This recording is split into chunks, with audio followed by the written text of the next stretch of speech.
It's a sobering fact that the hidden power structure of international finance has exerted tremendous influence over public opinion in this country through its virtual control of higher education and major segments of mass communications. The human mind is like a computer. No matter how efficient it may be, its reliability is only as great as the information fed into it. If it is possible to control the input of the human mind, then no matter how intelligent a person may be, it's entirely possible to program what he will think. And yes, it's even possible to program people to laugh at the mere mention of the word conspiracy.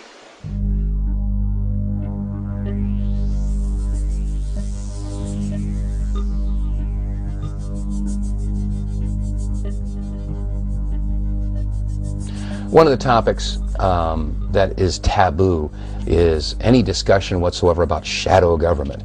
Now, 10 years ago in the early 90s, when people called in mainstream talk shows and brought up issues like the Council on Foreign Relations or the Trilateral Commission, in some cases there was one major talk show who proudly says he's got half of his brain tied behind his back, actually said on the radio that there was no such thing as the Council on Foreign Relations, and anybody brought that up was a conspiracy, wacko, kook, wingnut, etc., etc.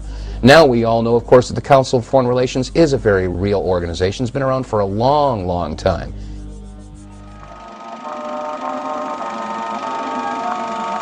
The year is 1917, and Representative Oscar Callaway enters a disturbing statement into the U.S. Congressional Record. The statement reveals why J.P. Morgan interests hired 12 high-ranking news managers. The 12 were asked to determine the most influential newspapers in America. They were to figure out how many news organizations it would take to control generally the policy of the daily press of the United States. The 12 found it was only necessary to purchase the control of 25 of the greatest papers. An agreement was reached. The policy of the papers was bought, and an editor was placed at each paper to ensure that all published information was in keeping with the new policy. Soon, that policy would be defined by a front group formed by J.P. Morgan and his colleagues. In fact, Morgan's personal attorney was founding president of the organization, the Council on Foreign Relations.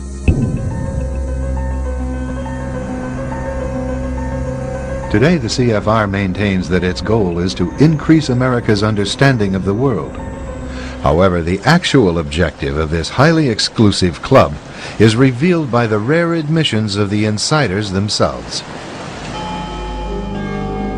In the early 60s, a Georgetown University professor collects information for a book favorable to the network of powerful men who founded the CFR. For 2 years, Professor Carroll Quigley is allowed to examine the confidential papers and secret records of this network. Quigley reveals that these men aim to create a world system of financial control in private hands, able to dominate the political system of each country and the economy of the world as a whole. In short, they seek total and quiet control of the entire world. And the CFR is their most visible conduit for carrying out that agenda. CFR members include America's wealthiest tycoons, as well as the highly placed elite in government, academic institutions, tax-exempt foundations, and the establishment media. Ruling Class Journalists, written by Richard Harwood, describes the CFR membership as the ruling establishment in the United States. The Washington Post article boasted that news reporters who are CFR members do not merely analyze and interpret foreign policy for the United States, they help make it. Who are these policymakers? Many of their faces are familiar. NBC's Tom Brokaw, CBS's Dan Rather, ABC's Barbara Walters, Jim Lehrer of PBS, William F. Buckley of National Review, media mogul Rupert Murdoch, owner of the giant multifaceted News Corporation. These media heavyweights, and many others like them, are members of the CFR. Powerful corporations are also invited to become members. At the close of the 20th century, CFR influence presided over far-reaching consolidations of media control. In 1995, CFR members Michael Eisner of Disney and ABC's Thomas Murphy merged their media empires. Soon after the merger, the Disney-ABC empire becomes a CFR corporate member. In the year 2000, the world's largest internet service provider, America Online, joins forces with Time Warner, one of the world's largest news organizations. The CEOs favoring the move are CNN's Thomas Johnson and Time Warner's Gerald Levin, both CFR members. Once again, another media giant is created under the shadow of CFR influence. Today, an elite handful of individuals define the agendas that are supported by the empire of establishment news.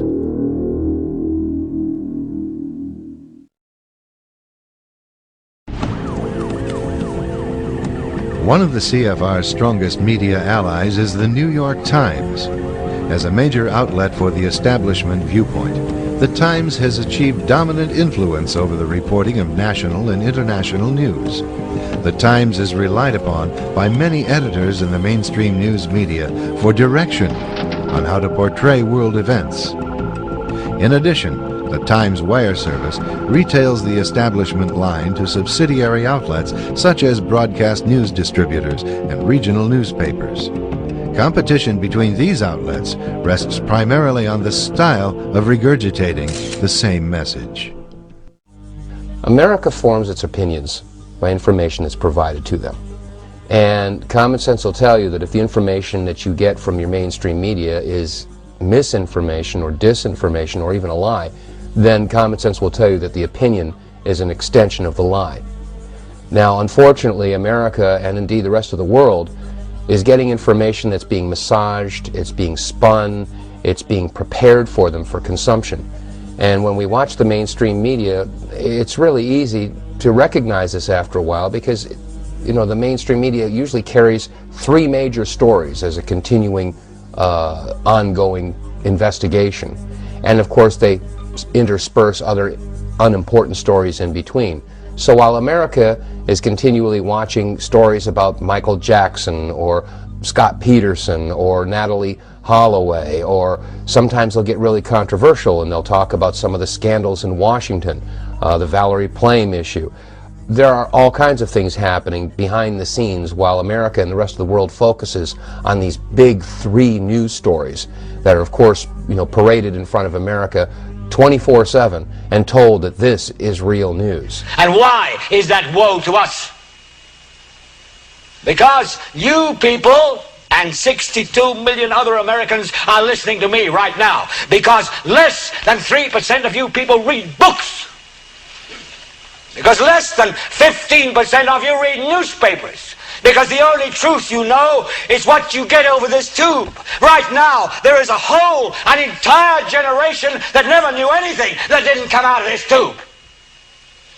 This tube is the gospel, the ultimate revelation. This tube can make or break presidents, popes, prime ministers. This tube is the most awesome goddamn force in the whole godless world. And woe is us if it ever falls into the hands of the wrong people. And when the 12th largest company in the world controls the most awesome goddamn propaganda force in the whole godless world, who knows what shit will be peddled for truth on this network. So you listen to me. Listen to me. Television is not the truth. Television is a goddamn amusement park. Television is a circus, a carnival, a traveling troupe of acrobats, storytellers, dancers, singers, jugglers, sideshow freaks, lion tamers, and football players. We're in the boredom-killing business. So if you want the truth, go to God. Go to your gurus. Go to yourselves. Because that's the only place you're ever going to find any real truth. But man, you're never going to get any truth from us. We'll tell you anything you want to hear. We lie like hell. We'll tell you that Kojak always gets the killer and that nobody ever gets cancer in Archie Bunker's house. And no matter how much trouble the hero is in, don't worry, just look at your watch. At the end of the hour, he's going to win. We'll tell you any shit you want to hear. We deal in illusions, man. None of it is true. But you people sit there day after day, night after night, all ages, colors, creeds. We're all you know. You're beginning to believe the illusions we're spinning here. You're beginning to think that the tube is reality and that your own lives are unreal. You do whatever the tube tells you. You dress like the tube. You eat like the tube. You raise your children like the tube. You even think like the tube. This is mass madness, you maniacs. In God's name, you people are the real thing. We are the illusion. So turn off your television sets. Turn them off now. Turn them off right now. Turn them off and leave them off. Turn them off right in the middle of the sentence I'm speaking to you now. Turn them off